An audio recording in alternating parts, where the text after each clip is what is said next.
নমস্কার। আজকের গল্পটি হচ্ছে সুন্দরম। লিখেছেন সুবোধ ঘোষ। চলুন গল্পটি শুনি। সমস্যাটা হলো সুকুমারের বিয়ে। কি এমন সমস্যা?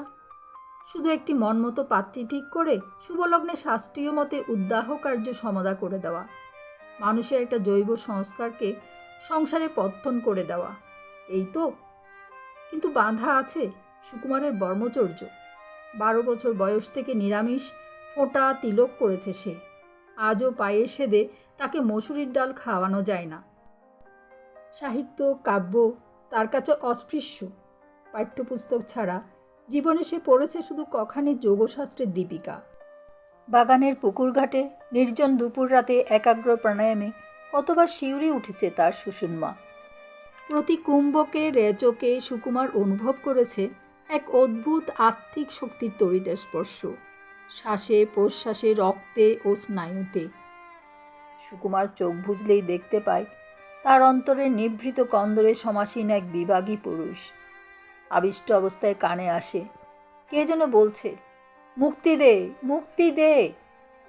জব ছেড়ে চোখ মেলে তাকালেই দেখতে পায় কার এক গৈরিক উদ্ধৃয় ক্ষণিকের দেখা দিয়ে মিলিয়ে গেল বাতাসে।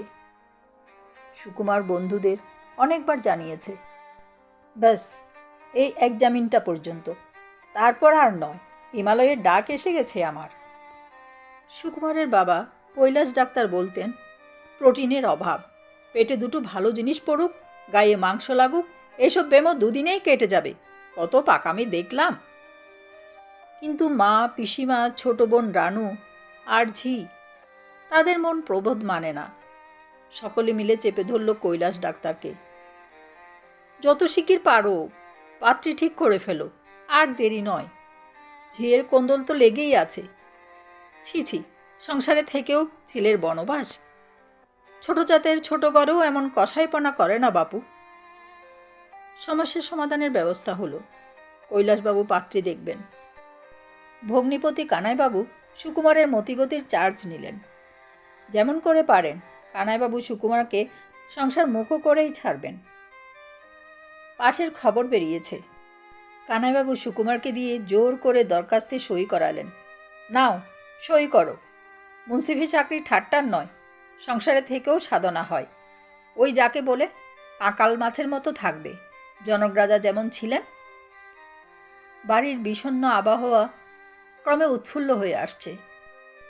কৈলাসবাবু পাত্রী দেখে এসেছেন। এখন সমস্যা সুকুমারকে কোনো মতে পাত্রী দেখতে নিয়ে যাওয়া। কানাইবাবু সকলকে আশ্বস্ত করলেন, কিচ্ছু ভাবার নেই, সব হো জায়গা। সংসারের উপর সুকুমারের এই নির্লেপ এখনও কেটে যায়নি ঠিকই, তবুও একটু চাঞ্চল্য আচারে আচরণে রক্তমাংসের মানুষের মেজাজে একাত্র দেখা দিয়েছে যেন। তবু একদিন পড়ার ঘরে কানাইবাবুর সঙ্গে সুকুমারের একটা বচসা শোনা গেল। বাড়ির সবার বুক দুরু দুরু করে উঠল, ব্যাপার কি? কানাইবাবুর কথার ফাঁদে পড়ে সুকুমারকে উপন্যাস পড়তে হয়েছে, জীবনে এই প্রথম। নাভিমূলে চন্দনের প্রলেপ দিয়ে অগরু পুড়িয়ে ঘরে বাতাস পবিত্র করে দিয়ে অতি সাবধানে পড়তে হয়েছে তাকে। বলবান ইন্দ্রিয়গ্রাম, কি হয় বলা তো যায় না। কিন্তু উপন্যাস না নরক, যত সব ঋচু রিপু সেবার বর্ণনা। সমস্ত রাত ঘুম হয়নি, এখনও গা ঘিনঘিন করছে। সুকুমার বলল, আপনাকে এবার ওয়ার্নিং দিয়ে ছেড়ে দিলাম কানাইবাবু। মানে অপমানে সম্পূর্ণ উদাসীন কানাইবাবু বললেন, আজ সন্ধে সিনেমা দেখাতে নিয়ে যাব তোমায়, যেতেই হবে ভাই, তোমার আজ্ঞাচক্রের দিব্যি। তাছাড়া ভালো ছবি, ধ্রুবের তপস্যা, মনটা তোমার একটু পবিত্র হবে। কানাইবাবুর এক্সপেরিমেন্ট বোধ হয় সার্থক হয়ে উঠল। সুকুমার কাব্য পড়ে, কবির আকড়া গিয়ে মাথুর শুনে এসেছে, ঘন ঘন সিনেমায় যায়। এদিকে অ্যাপয়েন্টমেন্টপত্রও চলে এসেছে। কিন্তু অনাসক্তির ঘোর সম্পূর্ণ কাটেনি। আজকাল সুকুমারের অতীন্দ্রিয় আবেশ হয়। জ্যোৎস্না রাতে বাগানে একা বসে নেবু ফুলের সুগন্ধে মনটা অকারণেই উড়ে চলে যায়। ধূলি ধূসর সংসারের বন্ধন ছেড়ে যেন আকাশের নীলিমায় সাঁতার দিয়ে বেড়ায়। একটা বিষণ্ণ সুখকর বেদনা। কিসের অভাব? কাকে যেন চায়। কে সেই না পাওয়া? দীর্ঘশ্বাস চাপতে গিয়ে লজ্জা পায় সুকুমার। রাত করে সিনেমা দেখে বাড়ি ফিরবার পথে কানাইবাবু সুকুমারকে জিজ্ঞাসা করলেন, নাচটা কেমন লাগলো ভাইয়া? সুকুমার সহসা উত্তর দিল না। একটু চুপ করে থেকে বলল, কানাইবাবু, কি? মানুষের মাঝে আমি বাঁচিবারে চাই। নিশ্চয়ই, কালই চলো বারাসাত। যাদব ঘোষের মেয়ে বনলতা তোমার মেজদি যেতে লিখেছে, আর বাবা তো আগেই দেখে এসেছেন। উকিলের মোহরি যাদব ঘোষ, বংশ ভালো, আর মেয়ে বনলতা দেখতে ভালোই। যাদব ঘোষ অল্পপণে দয়ালু সৎপাত্র খুঁজছেন। মেজদি একটি বছর 15 বয়সের মেয়েকে হাত ধরে সামনে টেনে নিয়ে এলেন। ভালো করে দেখে নে সুকু, মনে যেন শেষে কোনো খুঁতখুঁত না দেখে। যাত্রা দলের রাজকুমারীর মতো মেয়েটাকে যতদূর সম্ভব জবরজং করে সাজানো হয়েছে। বিরাট একটা ঝকঝকে বেনারসি শাড়ি আর পুরো সাটিনের জ্যাকেট। পাড়ার মেয়েদের কাছে ধার করা চুড়ি, রুলি, বালা ও অনন্তে কোনোই পর্যন্ত বোঝাই করা 2টি হাত। ঘামে চুপসে গেছে কপালের টিপ। পাউডারের মোটা খড়ির স্রোত গাল বেয়ে গড়িয়ে পড়ছে গলার উপর। মেয়েটি দম বন্ধ করে চোখের দৃষ্টি হারিয়ে যেন যজ্ঞের পশুর মতো এসে দাঁড়ালো। বনলতার শক্ত খোঁপাটা চট করে খুলে চুলের গোছা 2 হাতে তুলে ধরে মেজদি বললেন, দেখে নে সুকু, গায়ের মেয়ে হলে কি হবে, তেল ছিটে ঘাড় নয়, যা তোমাদের কত কলেজের মেয়েদের দেখছি। রামও! মেজদি যেন ফিজিওলজি ছড়াচ্ছেন। বনলতার থুতুনিটি ধরে নিয়ে এদিকে ওদিকে ঘুরিয়ে দেখালেন। চোখ মেলে তাকাতে বললেন, টেরাকানা নয়। পায়চারি করালেন, খোঁড়া নয়। সুকুমারের মুখের সামনে বনলতার হাতটা টেনে নিয়ে আঙ্গুলগুলি ঘেঁটে কেটে দেখালেন, দেখেছিস তো, নিন্দে করার জো নেই। দেখার পালা শেষ হলো। বাড়ি ফিরে কানাইবাবু জিজ্ঞাসা করলেন, কি হে যোগীবর, পছন্দ তো? সুকুমার চুপ করে রইল। মুখের চেহারায় প্রসন্ন নয়। কানাইবাবু বুঝলেন, এক্ষেত্রে মৌনও অসম্মতি লক্ষণম। সিনেমায় বনানী দেবের নাচ দেখে চোখ পাকিয়েছে ভাইয়া, এইসব মেয়ে কি পছন্দ হয়? কানাইবাবু মনের বিরক্তি চেপে মনেই রাখলেন। পিসিমা বললেন, ছেলের আপত্তি তো হবেই, হাগরের মেয়ে এনে হবে কি? মুহুরি টুহুরের সঙ্গে কুটুম্বিতা চলবে না। সুন্দরী মেয়ে চাই, এইটাই বড় বাধা দাঁড়িয়েছে এখন। কৈলাস ডাক্তার পাত্রী দেখছেন, আর বিপদের কথা এই, তার চোখে অসুন্দর তো কেউ নয়। তাই কৈলাস ডাক্তার কাউকে সুন্দরী বলে সার্টিফিকেট দিলেই চলবে না। এ বিষয়ে তার রুচির সম্বন্ধে সকলের যথেষ্ট সংশয় আছে। প্রথম ছেলে, জীবনসঙ্গিনী নিয়ে ঘর করতে হবে তাকে, তারই মতটা গ্রাহ্য, তারপর আর সকলের। কৈলাসবাবু নিজে কুরু। উৎসাহ করা যাদের আনন্দ, তারা আড়ালে বলে কালো জীব ডাক্তার। ভদ্রলোকের জীবটা নাকি কালো। যৌবনে এই গঞ্জনা কৈলাস ডাক্তারকে মর্মবিরা দিয়েছে অনেক। আজ পৌরত্বের শেষ ধাপে এসে এ দৌর্বল্য তার আর নেই। বাংলোর বারান্দায় সোফায় বসে নিবিষ্ট মনে কৈলাস ডাক্তার এই কথাই ভাবছিলেন। এই রূপতত্ত্ব তার কাছে দুর্বোধ্য। আজ 25 বছর ধরে যে ঝানু সার্জন ময়নাঘরে মানুষের বুক চিরে এসেছে, তাকে আর বোঝাতে হবে না কাকে সোনার দেহ বলে। মানুষের অন্তরঙ্গ রূপ পরিচয় কৈলাস ডাক্তারের মতো আর কে জানে? কিন্তু তার এই ভিন জগতের সুন্দরম তাকে কদর দেবার মতো দ্বিতীয় মানুষ কই? দুঃখ শুধু এইটুকু। হঠাৎ শ্যাকল বাঁধা হাউন্ডার বিকট চিৎকার আর লাফঝাপ। ফটক টেলে হুড়মুড় করে ঢুকলো মানুষের ব্যঙ্গমূর্তি কয়েকটি প্রাণী। যদুডোম আর নিতাই সহিস দৌড়ে এলো লাঠি নিয়ে। যদু ও নিতাইয়ের গলা ধাক্কা গ্রাহ্য না করে ফটকের উপর জুত করে বসলো একটা ভিখারি পরিবার। নোংরা চটের পোটলা, ছেঁড়া মাদুর, উনুন, হাঁড়ি, ক্যানেস্তেরা, পিঁপড়ে ও মাছি নিয়ে একটা কদর্য জগতের অংশ। শোরগোল শুনে বাড়ির সবাই এলো বেরিয়ে। কৈলাসবাবু বললেন, কে রে এরা যদু, চাইছে কি? আগে এ বেটার নাম হাবু, তাঁতিদের ছেলে, কুষ্ঠ হয়ে ভিক্ষে ধরেছে।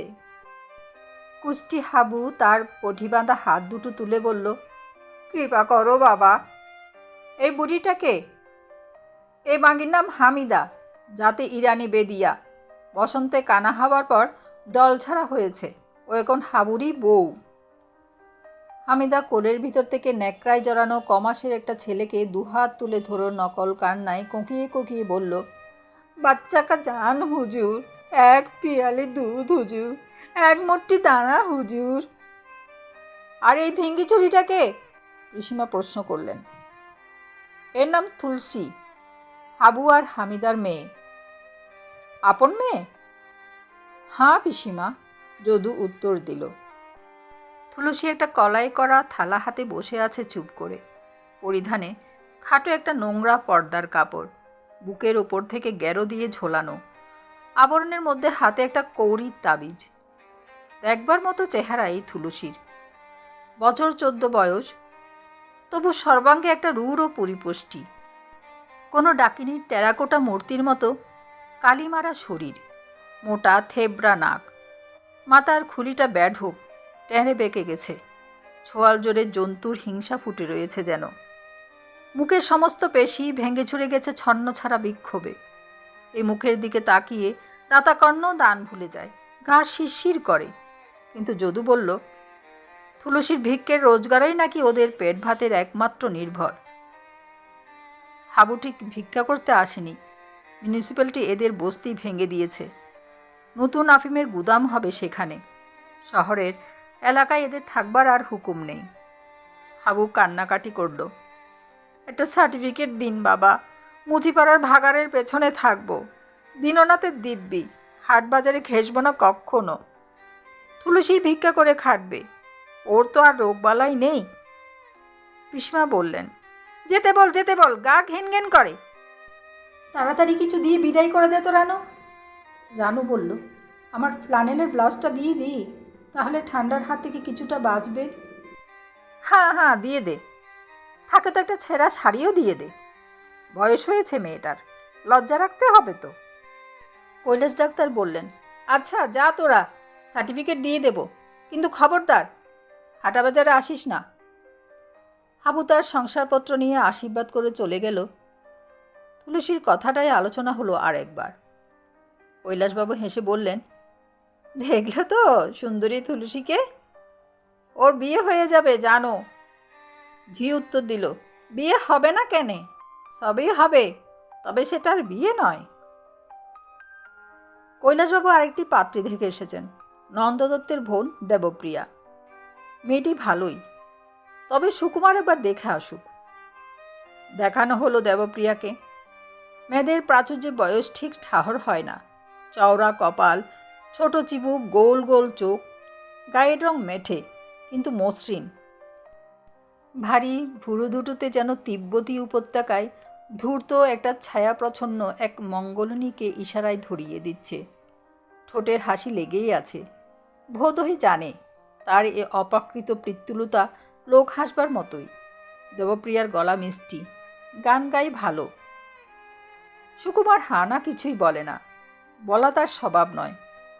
বোঝা গেল এ মেয়ে তার পছন্দ নয়। পিসিমাও বললেন, হবেই না তো পছন্দ, শুধু গলা দিয়েই তো আর সব বিচার করা যায় না। তাছাড়া নন্দরা বংশও খাটো। কৈলাস ডাক্তার দুশ্চিন্তায় পড়লেন। সমস্যা ক্রমেই ঘোরালো হচ্ছে। এ মোটেই সহজ সরল ব্যাপার নয়। নানা নতুন উপসর্গ দেখা দিচ্ছে একে একে। শুধু সুন্দরী হলেই চলবে না, বংশবিত্ত, শিক্ষা ও রুচিও দেখতে হবে। মাঝে পড়ে পুরুত ভট্টাচার্য আরও খানিকটা ইন্ধন জুগিয়ে গেছেন। সমস্যাটা ক্রমেই তেতে উঠেছে। ভট্টাচার্য বাড়ির সকলকে বুঝিয়ে গেছেন, নিতান্ত আধ্যাত্মিক এই বিয়ে জিনিসটা। কুলনারীর গুণ লক্ষণ মিলিয়ে পাত্রী নির্বাচন করতে হবে। গৃহিণী, সচিব, সখী, প্রিয় শিষ্যা, সব দিক যাচাই করে দেখতে হবে। সারা জীবনের ধর্মসাধনার অংশভাগিনী, এ ঠাট্টার ব্যাপার নয়। ধার বেঁধে একটা বিয়ে দিলেই হলো না, ওসব যাবনি কণাচার চলবে না। হ্যাঁ, তবে সুন্দরী হওয়া চাই, কারণ সৌন্দর্য একটা দৈবসুলভ গুণ। এবার যতদূর সম্ভব সাবধানে, খুব ভেবেচিন্তে কৈলাস ডাক্তার এক পাত্রী দেখে এলেন। অনাদিশঙ্করের মেয়ে অনুপমা, সুশিক্ষিতা ও সুন্দরী। অনুপমার বয়স একটু বেশি, রোগা বা অতি তন্নি দুই বলা যায়। মুখশ্রী আছে কি না আছে তা বিতর্কের বিষয়, তবে চালচলনে সুরুচির আবেদন আছে নিশ্চয়ই। রূপে যেটুকু ঘাটতি তা পুষিয়ে গেছে সুশিক্ষার আহ্লাদি গুণে। প্রতিবাদ করল রানু, না ম্যাচ হবে না, যা ঝিরকুট চেহারা মেয়ে। ঋষিবালকের মতো কাঁচামন সুকুমারের, হা না বলা তার ধাতে সম্ভব নয়। কিংবা অতিরিক্ত লজ্জা, তাও হতে পারে, তবে তার আচরণেই বোঝা গেল এ বিয়েতে সে রাজি নয়। পিসিমা বললেন, ভালোই হলো, জানি তো যা কিপটে এই অনাদি চাষা, বিনা খরচে কাজ সারতে চায়, পাত্র যেন পথে গড়াচ্ছে। দৈবজ্ঞমশাই এসে পিসিমাকে স্মরণ করিয়ে দিলেন, পাত্রীর রাশি আর গণ খুব ভালো করে মিলিয়ে দেখবেন পিসিমা, ওসব কোনো তুচ্ছ করার জিনিস নয়, সবই গ্রহের কৃপা। দৈবজ্ঞ সুকুমারের কোষ্ঠী বিচার করে বাড়ির সকলকে বড় রকম একটা প্রেরণা দিয়ে চলে গেল। যা দেখছি তা তো বড়ই ভালো মনে হচ্ছে। পতাকিরিষ্ট আর নেই, এবার কেতুর দশা চলছে, এই বছরের মধ্যে ইষ্টলাভ, সুন্দরী বামা, রাজপদং ধন সুকং, আর কত বলবো। এই ছড়ি, ওখানে কি করছিস? কৈলাসবাবু ধমকে উঠলেন। সুকুমারের পড়ার ঘরের সামনের বারান্দায় ফুল গাছের টবের পাশে বসে আছে তুলসী, হাতে কলাই করা থালাটা। যদু কোত্থেকে এসে সঙ্গে সঙ্গে হুমকি দিল, ওঠ এখান থেকে হারামজাদি, কেমন ঘুপটি মেরে বসে আছে চুরির ফিকিরে। কৈলাস ডাক্তার বললে, যাক গালমন্দ করিস নে, খিড়কির দৌড়ে গিয়ে বসতে বল। সামনে কানাইবাবুকে পেয়ে বললেন, কি কানাই, এবার আমাকে বিড়ম্বনা থেকে একটু রেহাই দেবে কি না? সুন্দরী পাত্রী জুটলো তোমাদের? আগে না, চেষ্টা তো ত্রুটি করছি না, চেষ্টা করেও কিছু হবে না, তোমাদের সুন্দরত্ব মাথা মুন্ডু কিছু নেই। কীরকম আবার? চুল কালো হলে সুন্দর আর চামড়া কালো হলে কুৎসিত, এই কথাটা কি মহাভূমে লেখা আছে শাশ্বত কালি দিয়ে? একটু চুপ করে থেকে কৈলাস ডাক্তার আবার বললেন, পদ্মপত্র নেত্র পরাশে শ্রুতি, ধন্যী বাবা কাশিরাম। একবার ভাবো তো কানাই, কোন ভদ্রলোকের যদি নাক থেকে কান পর্যন্ত ইয়া দুটো চোখ ছড়িয়ে থাকে, কি চিজ হবে সেটা? কানাবে বললেন, যা বলেছেন, কত যে বাজে সংস্কারের স্বাদ পাঁচ রয়েছে লোকের। তবে মানুষের রূপের একটা স্ট্যান্ডার্ড অবশ্য আছে। অ্যান্থ্রোপোলজিস্টরা যেমন বলেন, অ্যান্থ্রোপোলজিস্ট না চামড়াওয়ালা? কৈলাসবাবু চড়া মেজাজে বললেন, আসুক একবার আমার সঙ্গে ময়না ঘরে, দুটো লাশের ছাল ছাড়িয়ে দিচ্ছি, চিনে বলুক দেখি এ ওদের আলপাইন, নেগ্রিটো আর প্রোটোস্টাল, দেখি ওদের বংশবিদদের মুরদ, মেলা বকো না আমার কাছে। কানাইবাবু সরে পড়ার পথ দেখলেন। জানো কানাই, আমাকে আড়ালে সবাই কালো জীব বলে ডাকে, বর্বর আর গাছে ফলে, একটা বাজে ট্যাবু ছড়াবার শক্তি নেই, সভ্যতার গর্ব করে, আধুনিক হয়েছে, যত সব ফাজিলের দল। কৈলাস ডাক্তার ক্ষুদ্র লাল চোখ দুটিকে শান্ত করে চুরুট ধরালেন।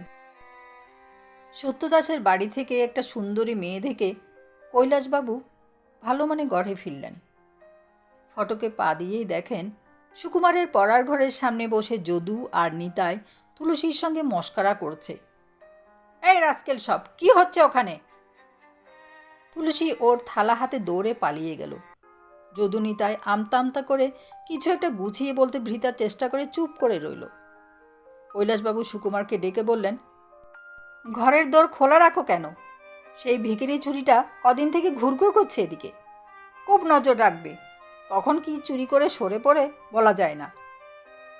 সুকুমারের মাকে ডেকে কৈলাসবাবু জানালেন, সত্যদাসের মেয়ে মমতাকে দেখে এলাম, একরকম পাকা কথাই দিয়ে এসেছি, এবার সুকুমার আর তোমরা দেখে এসো, আমায় আর বাবা নাকে দড়ি দিয়ে ঘুরিও না। যথারীতি মমতাকে দেখে আসা হলো। মমতার রূপে অসাধারণত্ব আছে সন্দেহ নেই।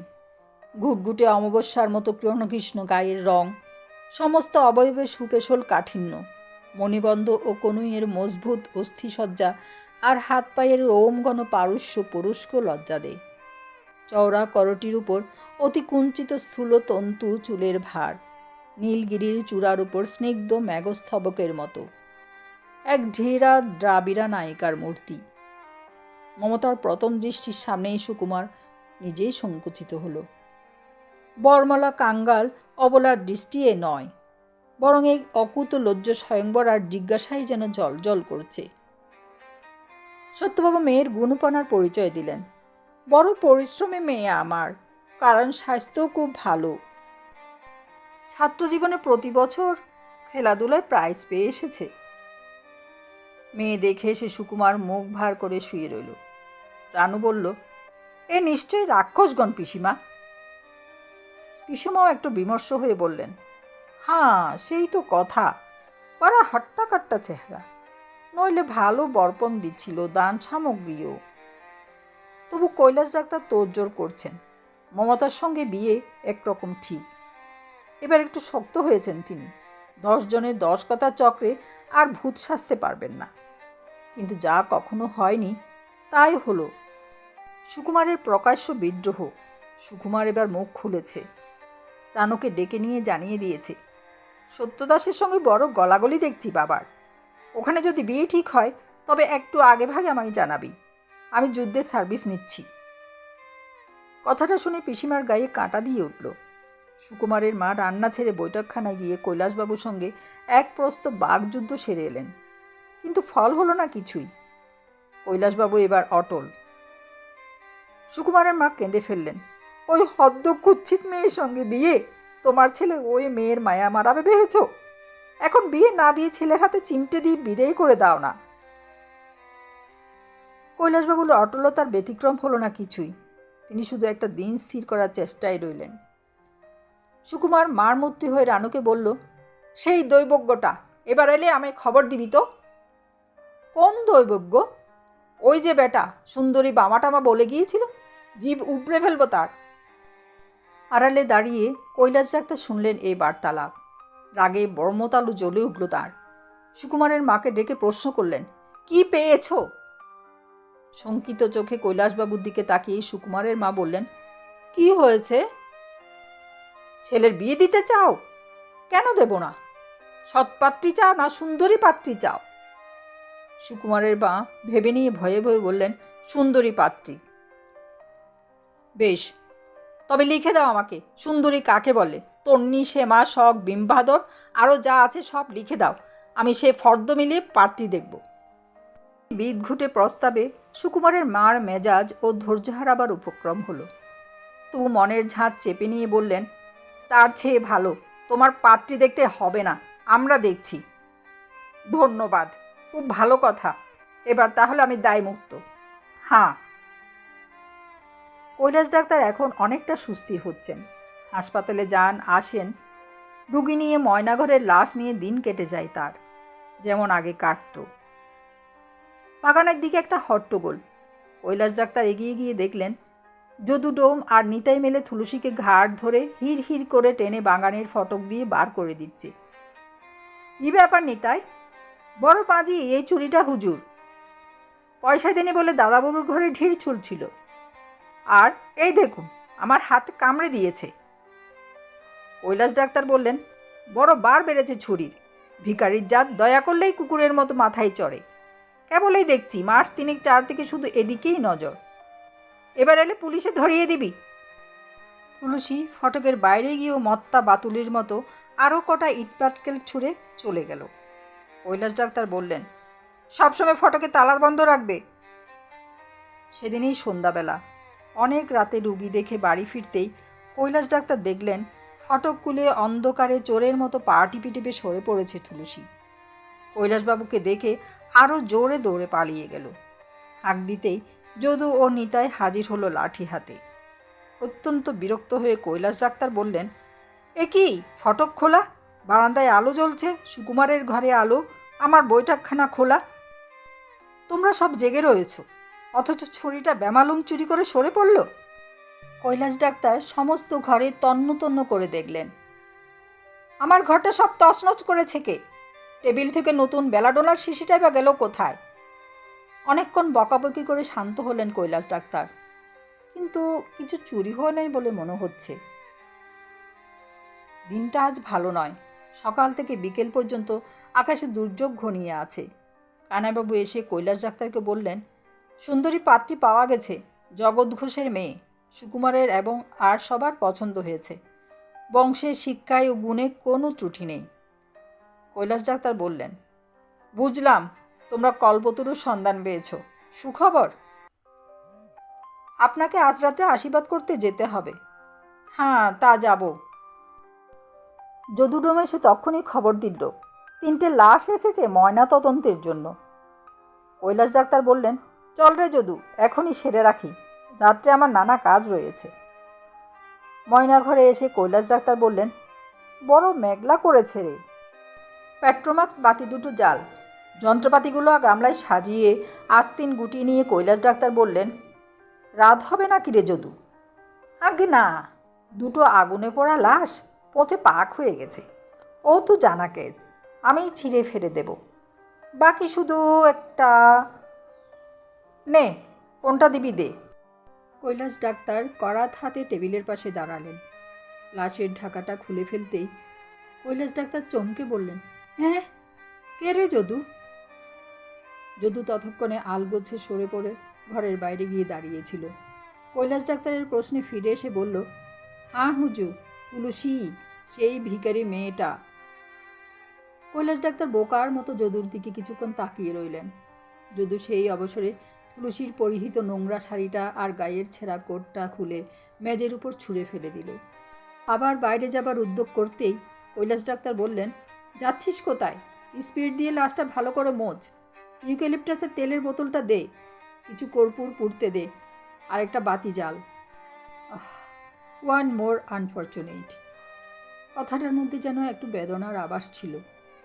তুলসীর লাশে হাত দিলেন কৈলাস ডাক্তার। করাতের দুপোচে খুলিটা দুভাগ করা হলো। কৈলাস ডাক্তারের হাতের ছুরি ফোঁস ফোঁস করে স্বনিঃশ্বাসে নেচে কেটে চলল লাশের উপর। গলাটা ছিঁড়ে দেওয়া হলো লম্বালম্বিভাবে।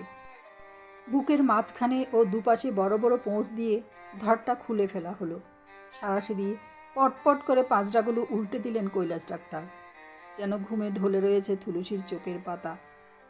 চিমটি দিয়ে ফাঁক করে কৈলাস ডাক্তার দেখলেন, নিশ্চল দুটি কনিনিকা যেন নিদারুণ কোন অভিমানে নিষ্প্রভ হয়ে আছে। শুকিয়ে কুঁচকিয়ে গেছে চোখের শ্বেতপটল। সুজলা ও সুশীলা নাড়িগুলো অতি স্রাবে বিষণ্ণ। ইস, মরার সময় মেয়েটা কেঁদেছে খুব, কৈলাস ডাক্তার বললেন। যদু বলল, হ্যাঁ হুজুর, কাঁদবেই তো, সুইসাইড কি না? ঝোঁকের মাথায় করে ফেলে, তারপর খাবি খাই, কাঁদে আর মরে। গলা টিপে মারেনি তিকেও?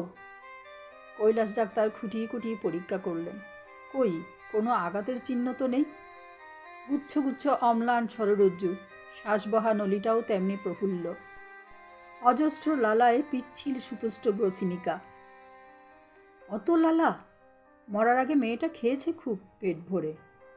হাউজু, ভিখারি তো খেয়েই মরে। দেহতত্ত্বের পাকা জহুরি কৈলাস ডাক্তার।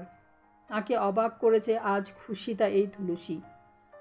কত রূপসী কুলবধূ, কত রূপাজীবা নটির লাশ পার হয়েছে তার হাত দিয়ে।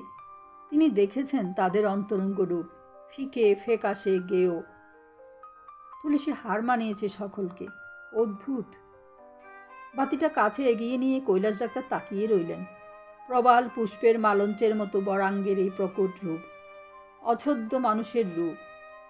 এই নবনীত পিণ্ড মস্তিষ্ক জোড়া শতদলের মতো উৎফুল্ল হৃৎকোষের অলিন্দ আর নিলয়।